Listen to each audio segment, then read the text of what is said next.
Hello, welcome to the channel. My name is Charles, and in this video we're going to be talking about my second top 5 foods for fat burning and weight loss, and this is the part 2 of another video, so if you want to go and watch that one first, then go on do that and then head back here. So when it comes to understanding how weight loss works and what people mean when they say fat burning foods and the best foods for weight loss, it's really important to realize that there are no single foods that actually cause fat loss. The only thing that does is something called a calorie deficit, and that's what happens when your body is getting less calories than it needs from the food that you're eating, which then forces it to dip into your stored fat cells so that it can use the energy to power your body. And that's really how you deplete your fat stores over time and effectively lose weight, is by eating less calories than you need. There's no other way that weight loss works. There's no specific fat burning workouts or foods or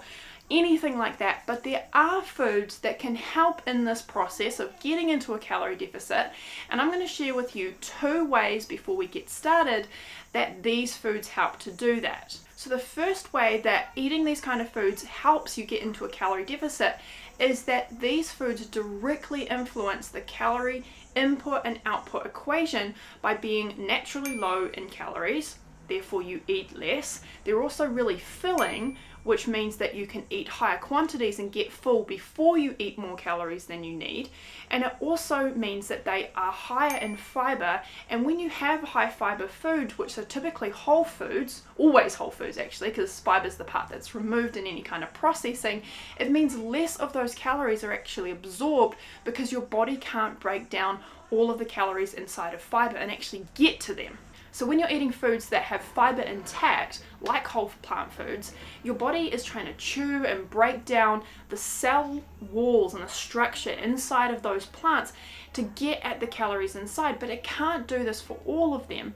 And so what that means is that because your intestinal wall, which is really what calories have to get in contact with in order to be absorbed, because they can't actually get in contact with all of the calories because they're trapped inside of those cells from the fiber, it means that even if you are eating more calories from whole foods, less are actually going to be absorbed into your bloodstream and more are going to be pooped out of your system. The other benefit of them is that the undigested fiber actually is the ultimate comfort food for your good gut microbiome, which is incredibly healthy, incredibly important for your overall health. Also, in so many indirect ways, actually accelerating that fat burning process in a few different ways. So one of them that's really exciting and really cool is that when you are feeding your gut microbiome, they produce something called fatty acids.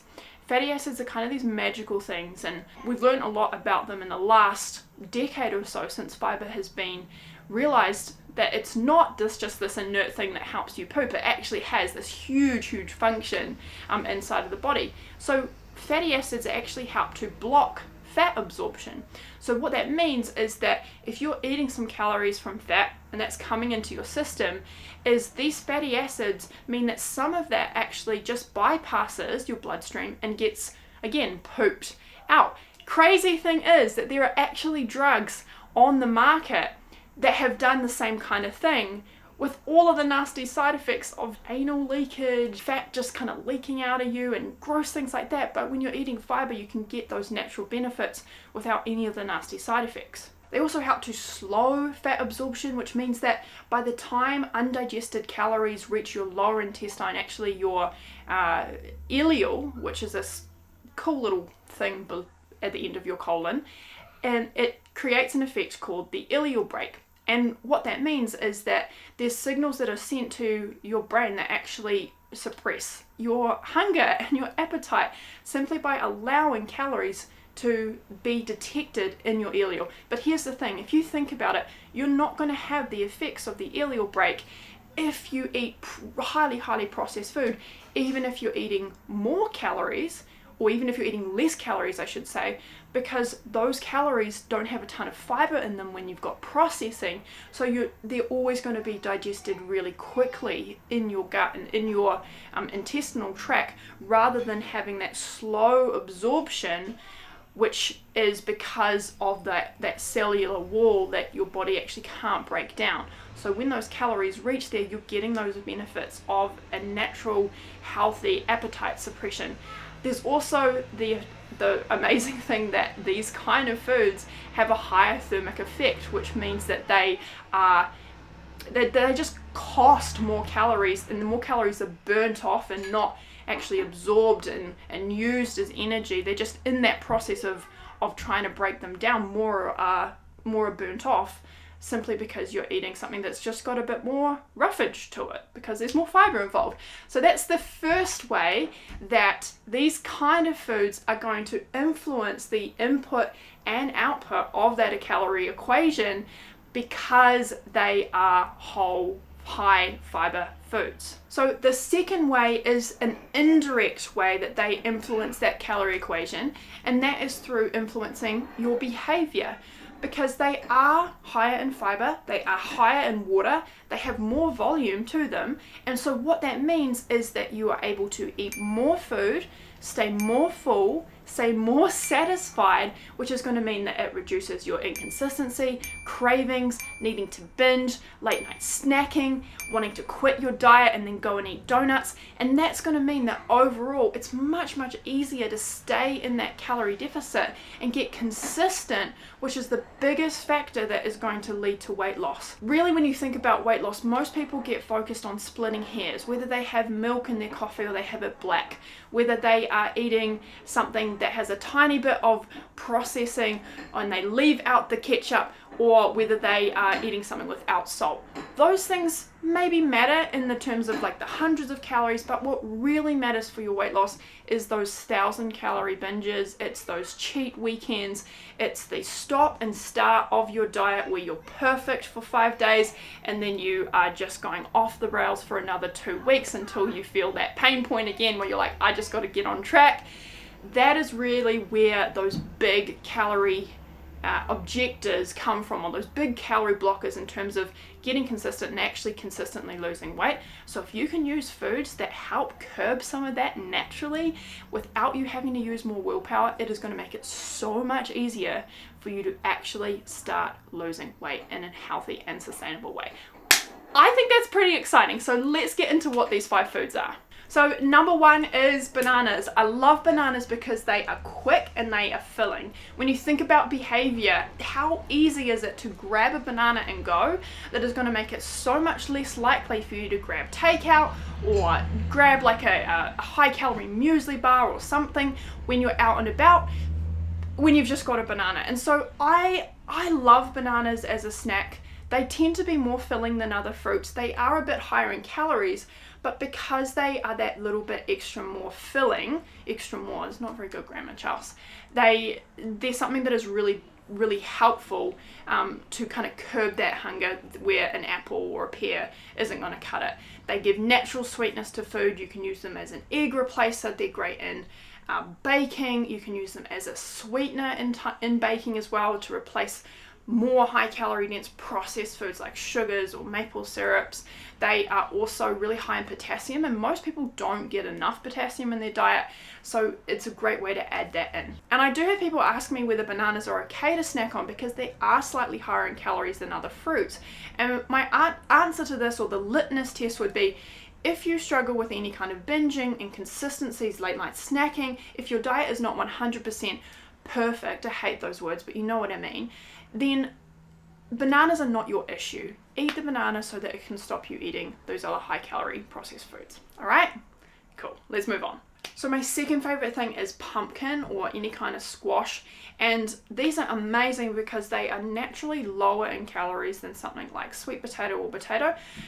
And they're more like in that calorie range of broccoli or Brussels sprouts or any kind of non-starchy vegetables, but they are also more filling than non-starchy vegetables. So they're great kind of in between a potato and a broccoli. They're great for bulking out your meals. They taste delicious. They're very versatile, and they're going to help you to feel more full. So if you're someone who is a volume eater, again, I don't love that labeling, but let's say it this way, if you do like to eat a lot of food, then this can be really helpful to bulk out your meals, help you to feel more full, because vegetables themselves, just by eating a ton of them, because they're so high in water, they're not going to make you feel as full as something like potatoes or sweet potato or even pumpkin and squashes. So what I've found, especially in those later stages of weight loss, is eating a lot of those foods, a lot of pumpkin and squashes, was really, really helpful to lower the calorie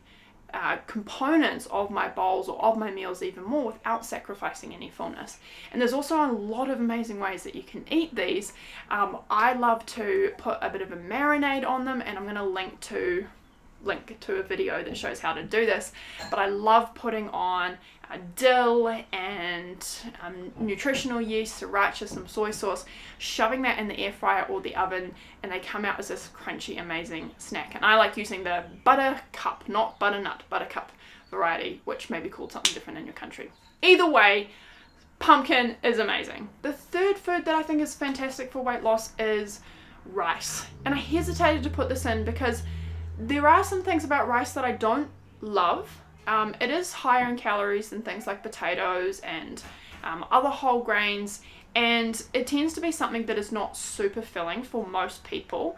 In saying that, it's still much lower in calorie density than, which means the calories per pound of food or the per weight of food, than a lot of other foods, especially things like bread or cereals or any kind of processed foods. And at about 206 calories per cup, it's actually quite a decent range to have as a side to a ton of other vegetables, or eating that with a meal. The other thing I like about rice is that it tends to be very comforting. So if the choice is between going out and getting a pizza and making a meal at home, like a stir fry where I've got some rice in it, I'm going to be far better off making that rice option than going to get takeout. In terms of calories, in terms of health, in terms of everything. The other thing with that is that rice tends to be a lot quicker to cook than other starches. It's very, very easy to cook up rice in a rice cooker. It takes about 20 to 30 minutes, whereas I find potatoes tend to take longer. It's also something that you can pre-prepare and put in a freezer, and that's going to help you when you're in a pinch. And I also like to buy packet rice because it just means that 5 minutes, if that's all I have, I've got something ready to go. A little also goes a really long way with rice because it absorbs the flavor from whatever you're eating. So my favorite thing to do, my favorite meal to make with rice is a veggie stir fry. I've got tons of veggies, got a good sauce in there, I've got some edamame or some peas to give it a bit more bulk, and then I really don't need all that much rice, and that becomes a very filling and low calorie dense meal simply by putting in, say, a cup or a cup and a half of rice.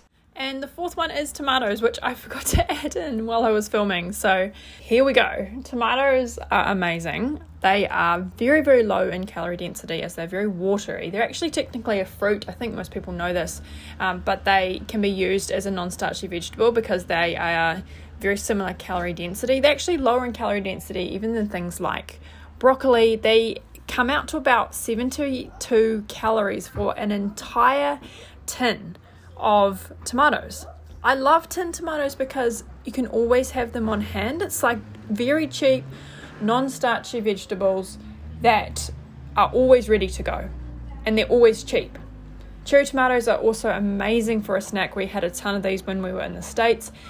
Fresh tomatoes are awesome to put in curries and pastas and soup and stews. They add a ton of bulk and a ton of flavor. And one of the things that I love about tomatoes is that they're just a great topping for anything.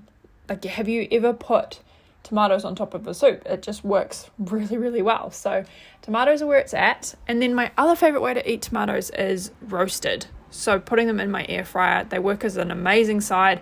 And what I found is that for a lot of people who don't enjoy non-starchy vegetables, they can actually really stomach and enjoy tomatoes. So it's a great way to get those in if you don't like other typical types of vegetables. Number 5, and this is probably the wild card in here, is avocado. I think avocado is fantastic to include while you're on a weight loss journey because it is actually pretty low in calorie density for what it is. A lot of people get scared. I know a lot of people who come from this idea that you can't have fats in your diet. Maybe that's not you. Maybe you come from this idea you can't have carbohydrates. Hopefully we're dispelling some of that with understanding how weight loss actually works with a calorie deficit. But avocado is actually comparable to something like cooked pasta when it comes to how many calories there are in that weight of food.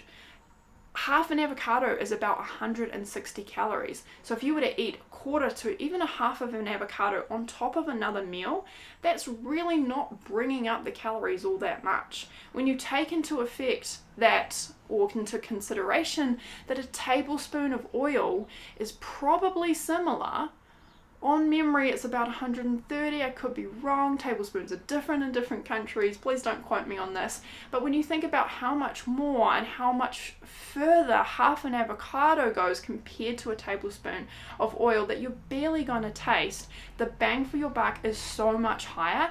And as a good healthy fat source, avocado is phenomenal. And when we actually compare the calorie density of avocado to oil, avocado comes in at about 730 calories per pound, whereas oil is 4,000 calories. And that's because it's been refined down from a whole food, normally a seed or some kind of olive, and there's all the fiber. Remember how important fiber is, and all of that water is removed, and you're left with this very, very refined product.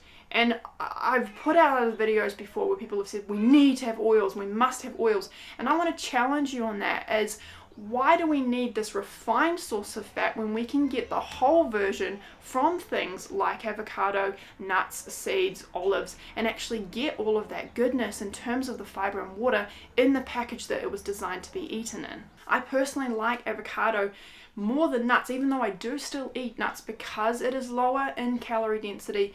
Nuts come in at about 2,800 calories per pound, so still amazing to eat, still a phenomenal healthy thing to be eating in your diet, but those calories do add up fast.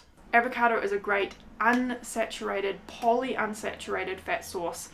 It is great to substitute oily dressings or even nuts in a dressing. It is amazing as a topping of foods. My favorite way to have avocado is mashed up with some salt and pepper and then put on top of my salads. To be honest, I'm putting this same combination on literally everything I eat. It's that good.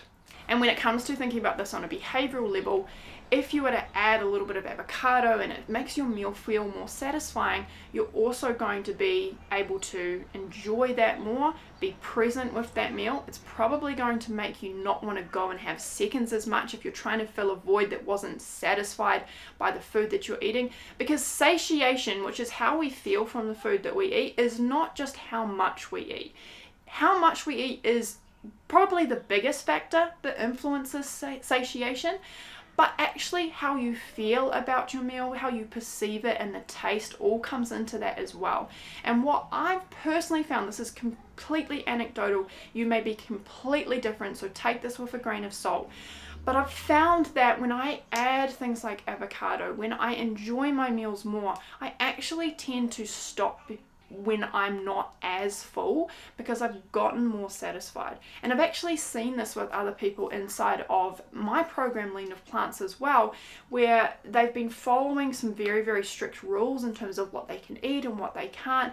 They start making meals they actually enjoy, and they find that they are less eating beyond fullness, they are enjoying their meals more, they're not getting into this binge and restrict cycle because they actually feel satisfied. And when you feel more satisfied and you feel like your meals are more decadent, most likely you're going to stay more consistent because it's going to feel less like dieting. Boom! Yay! That's what we want to achieve. So just to recap on that, you're not going to burn fat from any foods regardless of what Pinterest tells you. But when you get into a calorie deficit and you're able to stay consistent, then you are predictably going to be able to get rid of those stored fat cells as your body starts eating away at them because it's not getting enough from your day-to-day meals. That's just how weight loss works. We can accelerate that process and we can make it easier for ourselves by choosing whole foods. And these 5 that I shared are just some good options as a place to start. If you want to see how I throw together meals that are filling, satisfying, and understand these frameworks that not only myself but hundreds of other women have used inside of my program to lose weight, then I want you to check out my free mini course. It's going to show you exactly how weight loss works, how to get into a calorie deficit, how to design your meals. There's a ton of helpful information, downloads, and visuals, and I really tried to pack into this mini course as much information as could get you started completely free, because I 100% believe that most of us, or all of us actually, should have had this information many years ago, and if we had, we wouldn't have been victim to all of this crazy dieting marketing out there that exists to basically trick us that we've got something wrong with our bodies when we're simply just eating in a way that is not filling, it's not satisfying, and it's more calories than we need. You can check that out in the description, and I will see you next week for another video. I'd love to know in the comments though, what is your favorite foods to eat on a weight loss journey? Tell me why, let's share some ideas and help each other out on this journey. All right, I'll see you next week. And I don't know how to end this. All right, bye.